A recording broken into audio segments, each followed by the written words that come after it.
What's going on, guys? Welcome back to the channel for the fans. I'm here with Sheldon, and tonight we are going to be talking about our two-night premiere of Big Brother 26. Boring. I don't know that it needed to be 2 nights. We could have got this in a 2-hour block, seeing how we were doing the same thing over and over. But whatever, you know what I'm saying? They Kevin, why did they do it like that? Like what? Why? Well, my assumption is that they wanted to capture an audience 2 different nights. I don't know why we didn't do the live move-in. I love the live move-in, but there must be something going on. I mean, as we know, Paramount got sold recently. Maybe they thought this would be more attractive for the new buyer. I don't know, but 2-night premiere. I mean, you show them that you got double the numbers, I guess. I don't want to start by complaining, but I might. I've never liked BB premiere episodes, particularly the last 10, 15 seasons, because they are a quick introduction to the house guests, followed by boring competitions that I don't give a shit about.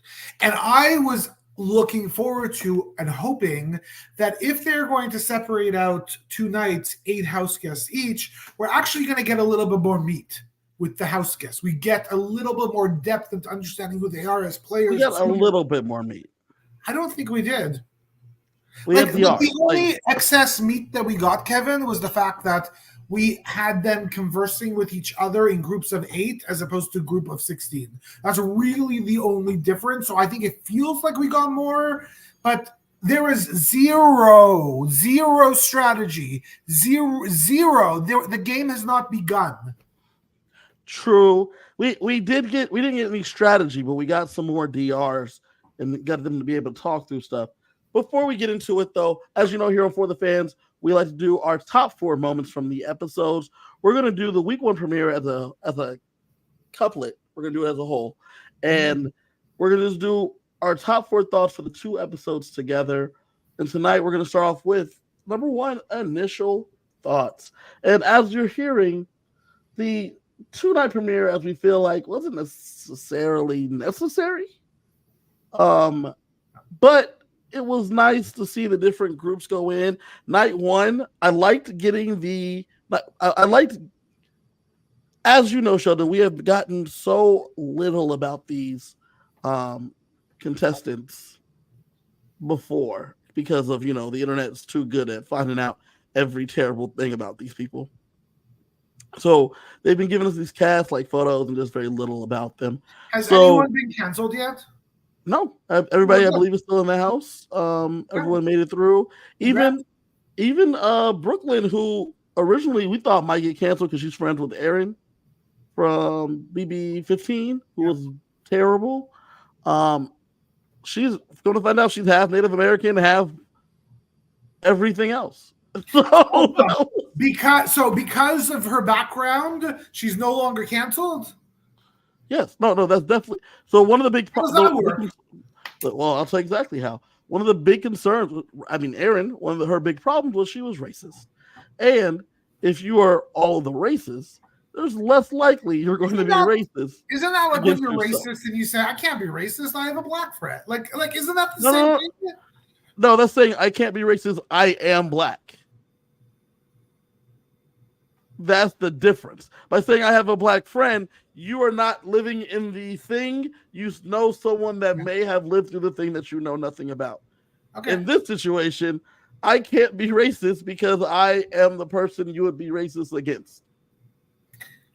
I don't know. Okay. So, Sheldon, you, my friend, you're Jewish, correct? What? You are Jewish. If you said anti-Semitic things, that would be really awkward, seeing how you're also Jewish.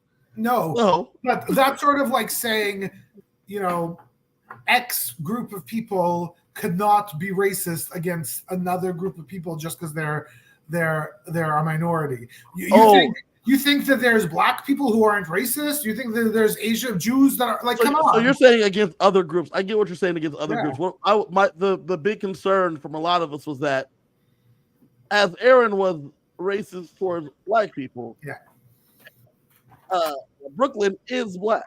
It would be hard for her. Well, she's black. No, she's African. She's indigenous, She's indigenous half, and she said the other half was English, British, Irish, and, Scottish. yeah, African American as well. And Yeah. so, For me, it's always hard when these conversations are difficult because I don't think I'm a Jew. That means I can't be racist. I'm a no. Like I said, anti-Semitic. It would be really hard for you to be anti-Semitic as a Jewish man. Because are you trying to say there aren't any self-hating ex people? But that's the thing, though, right? You're self-hating at that point. It's a different depravity. Like it's not.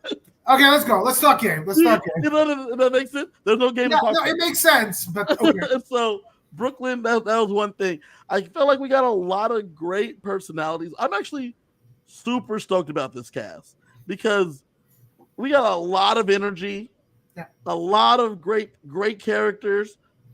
Chelsea's gonna be great. Rabina, I told y'all, Rabina was gonna be a lot of fun. 4'9". Yeah. Mackenzie, 7 feet tall. Leah loves the fat men. Who knew? Who knew? So I have to say, there is one person that I very much so underestimated, and I think I'm an ageist person, and that's Cedric. I thought that I told you. I thought he would be a kid. He would be immature. This guy's got it. This guy's going far. He's extremely affable. You want to be his friend. He's gorgeous. That smile, like holy crap! Like this guy, energy infectious. Energy infectious. I'll also just admit that these 2 episodes are the only video of these people I've ever watched. Mm-hmm. And so I was certainly surprised about Cetra. I too was actually surprised about Brooklyn. I thought she was fantastic. I think like she could kill this if she positions herself with the right people. I'll also say Chelsea was great. I didn't feel a lot from her tonight, but I liked the first night of her. I thought she wasn't on tonight. The other person that also was sort of like, oh, you're not as bad as I thought you would be was Leah. Not because of game ability, but because of her personality. She seemed smarter than I actually expected. Agreed. And Quinn as well. Quinn could great. Hilarious. He's the storyteller. He is our storyteller of our season. There were so many good people tonight and in between the 2 days. I was also really surprised by Chemo's story yesterday. You know what I'm saying? It seemed less aloha, but still more aloha, if that makes any sense. Yeah, I was waiting because with the way you and Kylie sort of described Chemo was he is going to be loud and obnoxious and no, he is a real he is not going to be a physical threat. He's not. He is going to play this game socially. He is me. That's how he's going to play this game. And that is the best way to play his Big Brother. Yes. And then Joseph was better than we thought. Legitimately works at a video store. That's not a myth. He was better than we thought. He was better than we thought, but I'm not excited. I'm not betting on him right now. Correct. You know who my favorite though was? Who? And this is not true, but this is funny. Kenny the cop. Kenny the cop comes in and says, "I'm not going to be a cop. I'll never let them know I'm a cop. They'll never know I'm a cop." He walks in, and my guy Curtis says, "That dude's got a tattoo that a lot of cops got. I wonder if he's a cop." and by the way, we obviously don't know what Cedric did in the Marines, but to be an 18, 19, 20-year-old kid and do intelligence, I'm scared. He's smart. He's going to take over the world. I want you to listen, Sheldon. Last season, you and Kylie tried to tell me that Corey was going to be terrible. And I told you guys night 1, this kid's brilliant and he's going to be great. And I'm excited for him. I told you guys a couple days ago that my guy said was going to be great. You guys told me he's young. He's going to suck. He's going to take all the air out. Can y'all just get with me? Can I hear from you and just apologize I'm for not going to doubting me? apologize because I didn't watch a second of the video. Because if that's what I would have gotten in the videos, I would have been on your side. But you're right. Cedric seems awesome. My question, though, is Cedric Corey or is Quinn Corey? Because they do both have that sort of young, bright, gamer, like they are kind of similar characters in certain ways. I think Quinn. I think if you put them together, you get Corey. Because I think you get that gamer part, like the GameBot part of Corey, you get from Quinn, and then the self-deprecating but connecting personality you get from Cedric. So my only concern with Cedric is he falls for one of the girls. Now here's the thing. We thought if Takor is a good option, I think that he might fall for. I don't know. You think? Rabina's a little bit older. Who cares? She's shorter. But she's 35. She's what? 35. Yeah, Rabina's our age. Okay, I lied. And so that's why I'm like, no, she's 21. She's 21. 35 she does not look 35.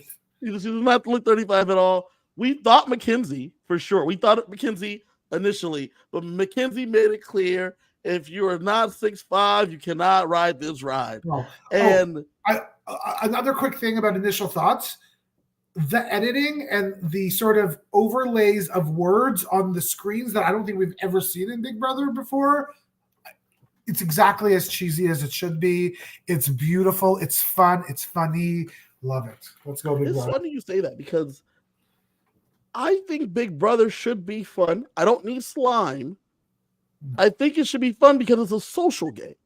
It's not just to its core. It is 100% a social game. So the extra stuff can be fun for TV. Don't really need it because as you work it, don't need it as in it's not going to mess you up too badly if you're doing the things socially. You can wear a leotard. If you can have these fun little things, make the sounds, have the fart jokes, whatever, because it's ultimately a social game and that's what you're playing and that's what you should be paying attention to. Well, yeah, but hold on. So are you trying to say that you need leotards on Survivor? Because Survivor is also a social game. Like Survivor, the competitions matter more in Survivor than they do in Big Brother because those competitions get you food. Those competitions allow you to vote. Like they take votes away. They take away shelter. They take away your flint. There's like other things that you need to do in the competitions. Here, I need the competition so that I can get power. That's literally it.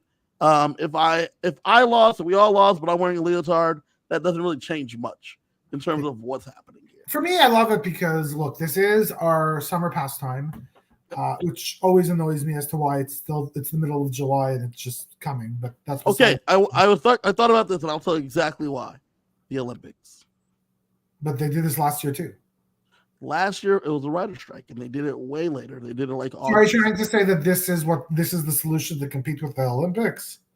Yeah. Remember they run the celebrity seasons against the Winter Olympics. Yeah, that makes sense. That makes sense, and I would maybe argue.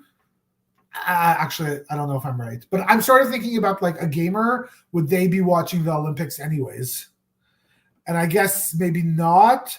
But like you and me, the truth is, if it's a hockey game, I'm watching the hockey game. I'm not watching Big Brother, but I'm not taping that hockey game though. So, and that's the thing with Big Brother. Big Brother's fantastic counter programming because you can tape it, you can still watch it later, you still get the views, you still know what's going on.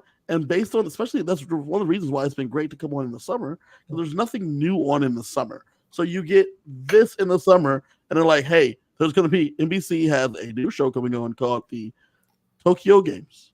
And you're like, ooh, we need to go against the Tokyo Games, like directly head on against it. So what we're going to do is we're going to push this season back to start around the time because the Tokyo Olympics start like next week. Yeah, I think we're 10 days now, something like that. Yeah. So it's like, let's get this set up so that way we're into week 1 when people are watching because I'm sure it peters off as the season goes on.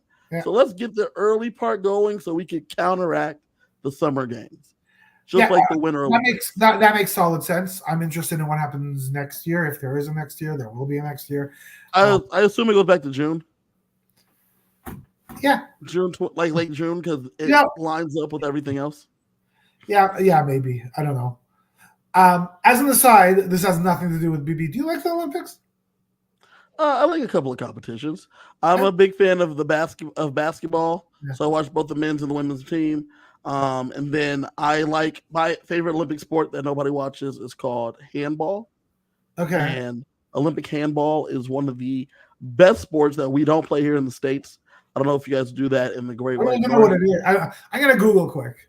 Yeah, look it up. I'm not a big swimming guy, but I know swimming is big. It's like you get swimming in the first week, then you get gymnastics in the second week.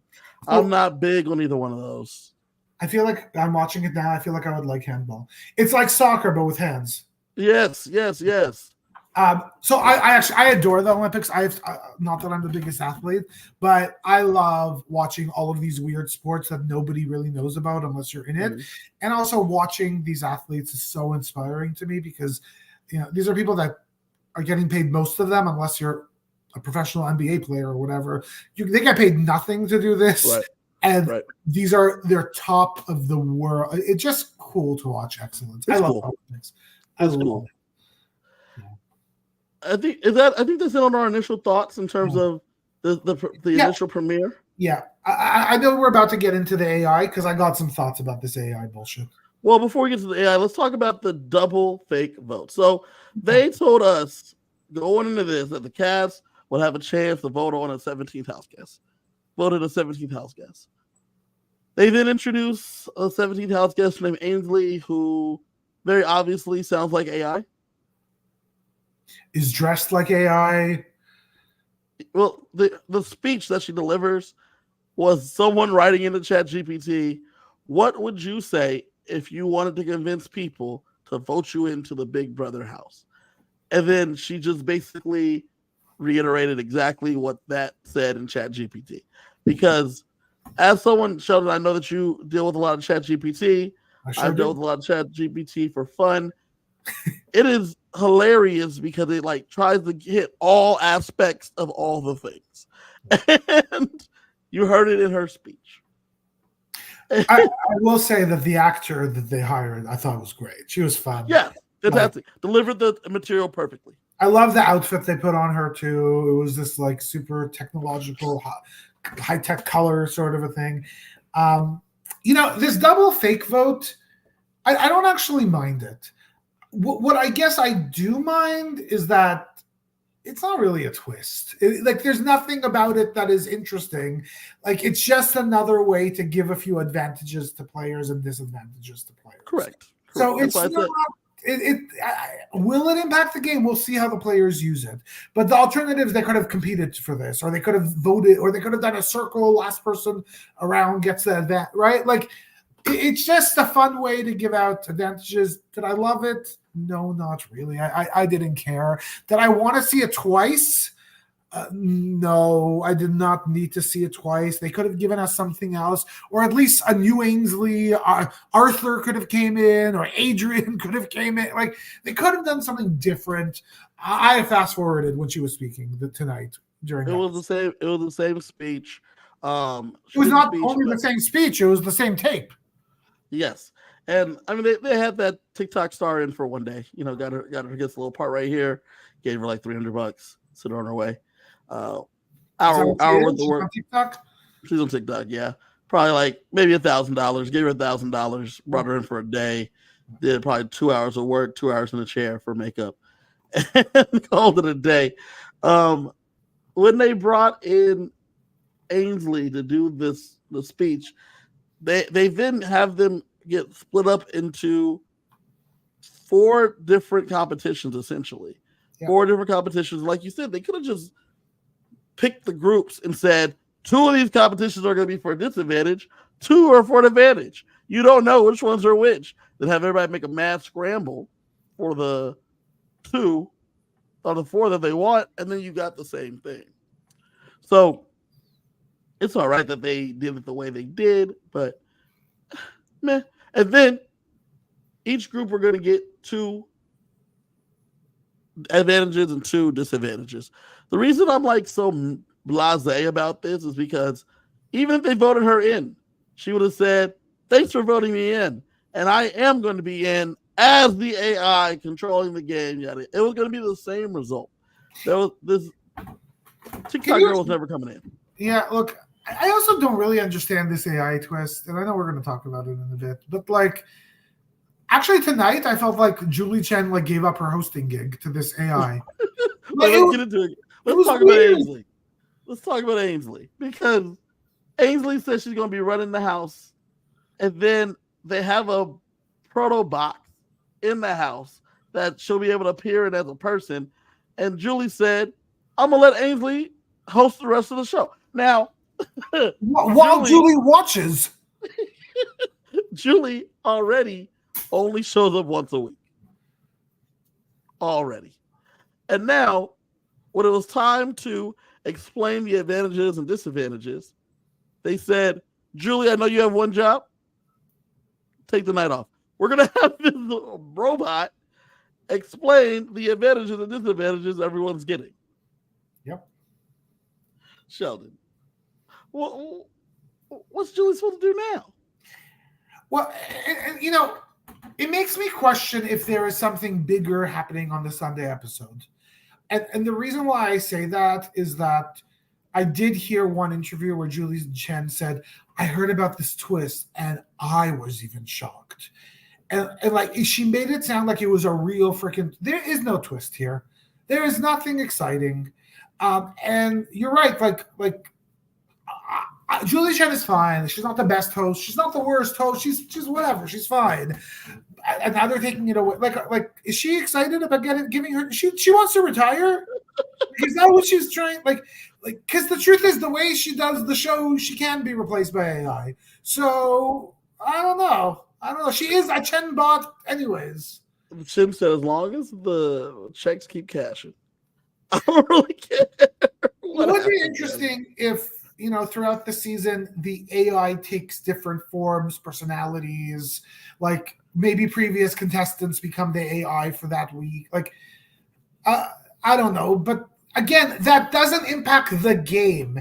It impacts, the communication of, like, it's nothing. It doesn't mean anything. This is a big nothing burger. It's a premiere episode, Sheldon. This premiere episode usually is a big nothing burger. In the last couple seasons, we've had the live move-in, so it ended up, those premiere episodes ended up being very consequential. As Frenchie,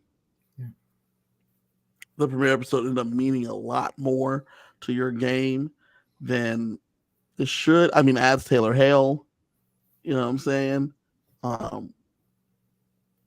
Last season, ask everybody about Suri. Like the premiere episode meant so much more. Whereas tonight, since we got another edited and broken into 2 nights, since it wasn't live, this could have also been consequential to somebody's game, but we don't know. In fact, I know we're flying through it tonight, but it's not much. Let's talk about how the consequences could handle in terms of the downgrade. So we have 4 competitions. Quinn and Mackenzie end up winning the advantages. One of it is a deep fake HOH, and the other one is America's Power of Veto. I'm very surprised that I remember both those things off the top of my head, but I did. You just saw it 30 minutes ago. But Mackenzie wins the deep fake HOH. We'll see what that means down the road. And Quinn is the winner of the Power Veto. America's Power Veto from the second competition. Now, in terms of the losers, first and foremost, I felt so bad for Chelsea. Because in her competition, she had to put her head in these like spiders and these snakes and other stuff. Then she had to go get the right word, put it over where the word is. She was in good shape to not come in last. She did not realize she needed to plug in the thing and then hit the button. I audibly yelled no at my TV when she ran for the button. When I was in grade 5, Yep. Mrs. Vittori, my teacher, first day of class, she gave us a handout with 30 questions. Okay. Question so we were supposed to all answer every single question. If you read up to question number 10, oh no, and the instructions at the top said read all the questions before you answer them. So if you read all the questions, you saw that at number 10 it said you don't have to complete this, raise your hand and you win a prize. And so only the people who actually read all of them got the prize. And so that was a lesson from Mrs. Vittori that I learned how important it is to listen and follow instructions. And you're right. It sucked for Chelsea. It wasn't fun, but she did not listen and follow. She didn't. And so that was bad for her. Cedric is the other loser, and his face moving the like little disc around, which was his competition. I thought he got further. I thought he got further than Kenny, the cop, but apparently he didn't. And so, is there an advantage, Kevin, to getting this downgrade?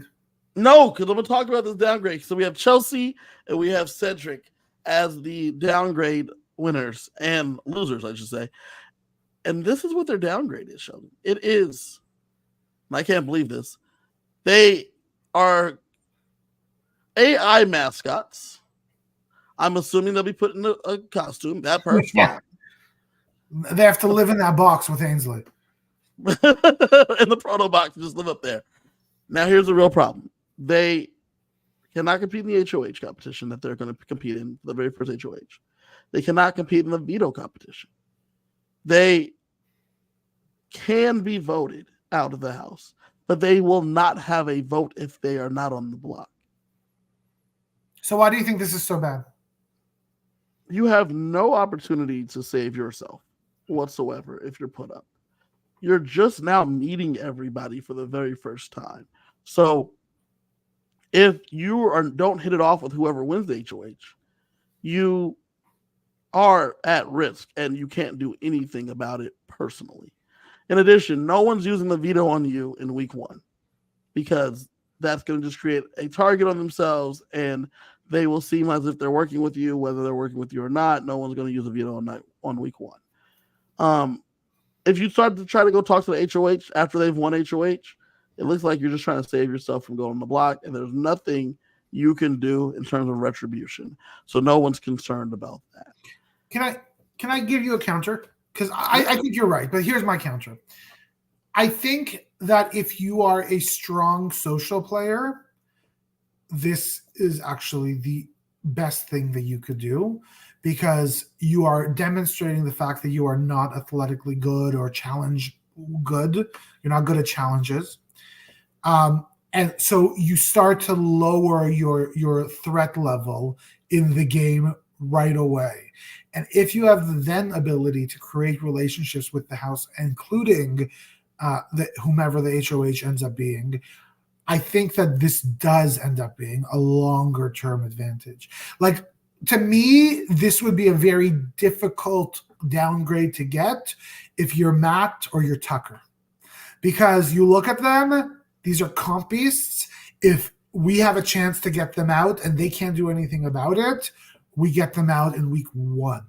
But if you're a social player, you can talk your way out of this. This is going to help lower your threat. So I don't know. Obviously, I wouldn't want to get it. You wouldn't want to get it. We all want a chance to save our rear ends, but maybe something good could come out of it. In particular, these two players. Chelsea and Cedric seem to be probably top 3, top 4 social players in this game. I think they'll be able to get themselves out of it. I hope they will. If you are not Cedric or Chelsea, when everybody's introducing themselves, do you take it upon yourself to garner some goodwill and say, hey, if I were to win HOH, I wouldn't put you guys up. That's a real tough disadvantage. Not in front of everybody. But you wouldn't? No. because I think you're very simply, before you even know these people, you're saying, I'm willing to work with you and I'm willing to work with you. So not in front of everybody. Okay. I was thinking that I would say it in front of everyone because then I think that would garner more people saying the same. Well, but why would you want to do that? If you're like, why would I you want want to work with them, like you just said. that's fair. But like, if I'm Angela, that basically says, yeah, if I was the HOH, I wouldn't put up Cedric or Chelsea. But you know who you could put up? Maybe me. Like I'm not sure that makes sense for anybody. That's fair. That's fair. It would be a calculated risk. I don't think it's worth it. If someone else says it, I agree. Yeah. Like if someone else says that were to say it, when it comes to my turn, my name's Kevin. I'm from Las Vegas. I also, by the way, wouldn't put you guys up either. Because if someone else has already said it initially, I will then double down. Now, I will say this is a really interesting way to connect Chelsea and Cedric together in this game, because them feeling the same way, maybe they'll have that costume in a few days or something. Like this might be something that cements something, and maybe even something romantic. I don't know. Who knows? Chelsea's a bit older, but I don't know. They'd be cute together. Chelsea's 27, Cedric's 21. Who knows? Corey was 21 and whatever her name was 27. Isn't that the same age gap? Yeah, America was like 27. Corey was 21. Here we go. Here we go. We have a new Corey in America. I really enjoyed Chelsea's energy. Yeah, coming through. She was a lot of fun. How about everybody trying to come in initially in the first and no one trying to go in the door? It was hilarious. Oh, it was amazing. And then Tucker's like, yeah, I could do it. I don't care. Yeah, and then Tucker goes in the DR and says, I'm well aware of the curse. It be what it be. It was it was great. It was great. I have to say, the thing about Chelsea is it was clear just by her picture and reading her bio how great she was. I was a little bit worried that she would be very, very, not to say it's bad to be Christian, but preachy, I guess, would be what I'm trying to say. And she's not. She is not. That's certainly a part of her life. It's probably really important to her values, similar to me in some ways with my Judaism. But like, not everything I say in my life has to do with being a Jew. Not everything you say in your life has to be with being a Big Brother fan. So like, I don't know. Like, I think she's great. It's also a big ass target when you're so charismatic. Like Kenny cannot compete with Chelsea. Like Kenny cannot beat Chelsea at the end. Like it is such big. These games, these social games are so difficult because you can't be too liked. You can't. Yeah. No, you're 100% correct. If you're too likable, you're a threat. If you're not likable, you're just annoying. And that is the truth of the matter. I should write that on my wall. That's a cool life quote. If you're too likable, you're a threat. If you're not too likable, you're just annoying. I think you're right. I think you're right though. That Kevin Gilreath, Hallmark card writer. I think you're right though, Sheldon. I think if anyone can get around this downgrade, I think the two of them can.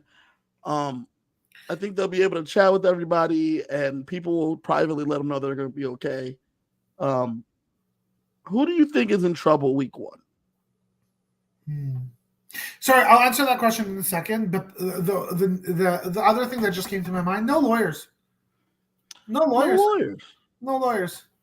We've had a lot of lawyers the last few seasons, winning lawyers. No lawyers this season. Who do I really believe is in trouble? I don't know. Takor is somebody that I was a little confused about. I'm not sure. She said it herself that is she the nerdy one from high school, and she kind of is. And so I think she needs to really quickly flock to Quinn. She needs a buddy. She needs a buddy, and she needs a buddy really quick. You know, the other one that scared me a little bit was actually Lisa. She seems very different than the rest of them. Very different energy. Yep. So to me, Takor and Lisa. That's about it. How about you? I'm with you. I feel a lot better about Leah now than I did initially. Yeah. So I'm actually really concerned for Kenny, especially because Kenny's going to blatantly lie about what he does, and no one is going to believe anything but Cop. Well, if Cedric opens his mouth, and there might be a benefit from him not opening his mouth. I don't think Cedric's gonna have to be the one to out him. The man looks like a cop.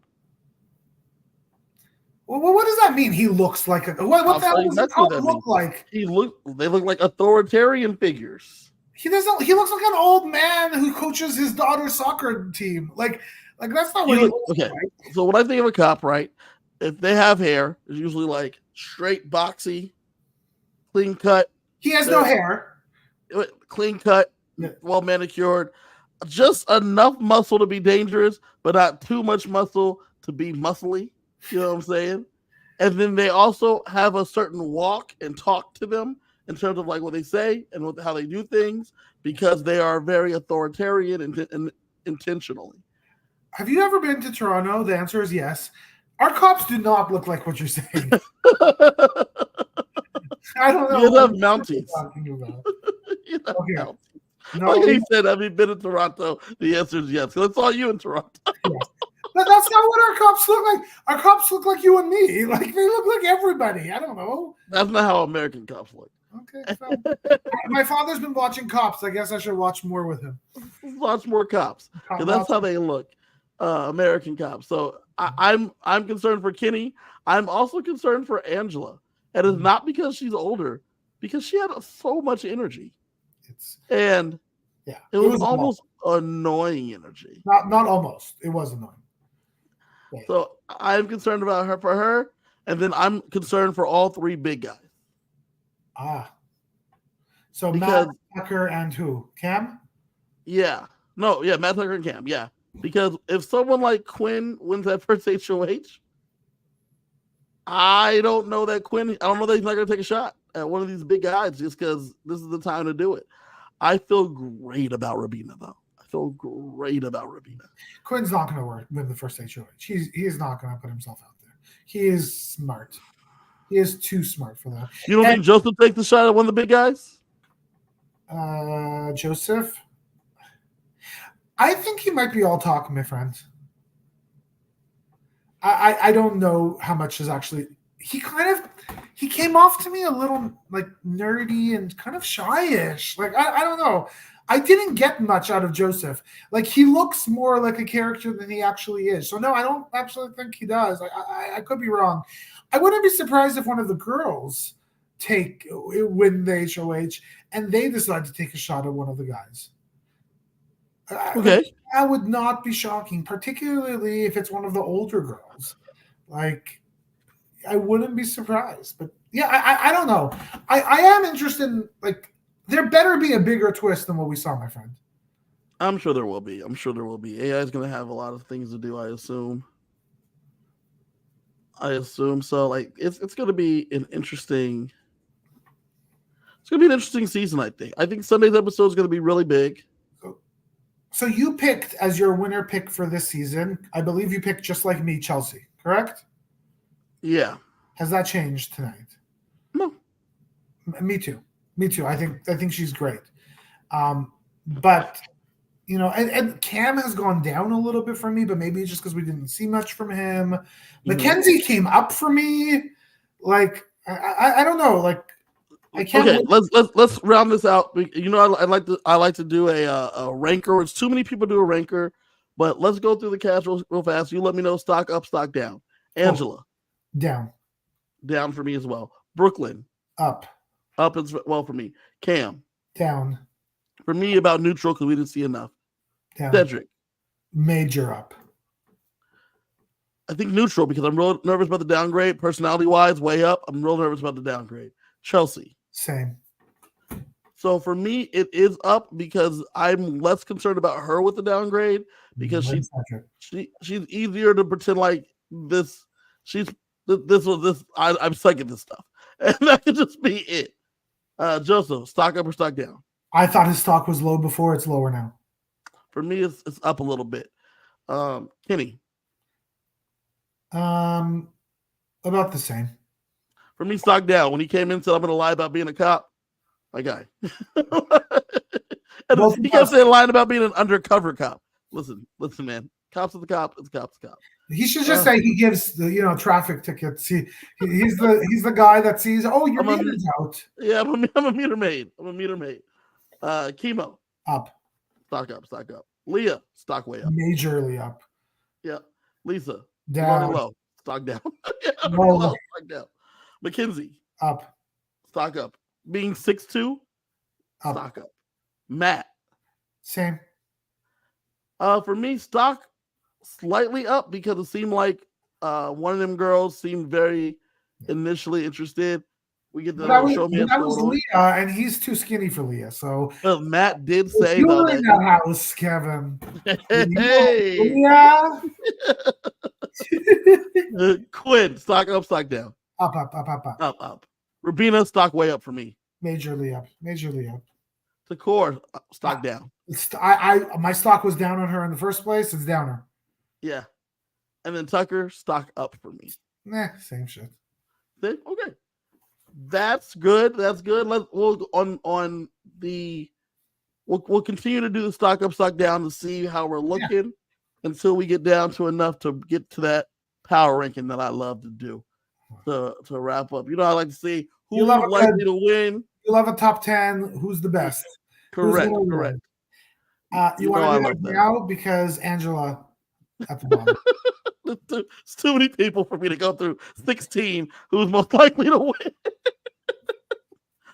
That's something that's like week 7 that we start getting into that. I don't know. With the way the world is going, are we going to get to week 7? Who knows? We probably will. We'll see what happens. Okay, thank you. Positivity. Sheldon, I know we went kind of quick tonight, but I think there wasn't a lot in the beginning episodes. So I'm really excited for this season. I think this season has a lot of potential solely because the cast is really intriguing. They are all a little bit weird. Even the normal ones are a little bit weird.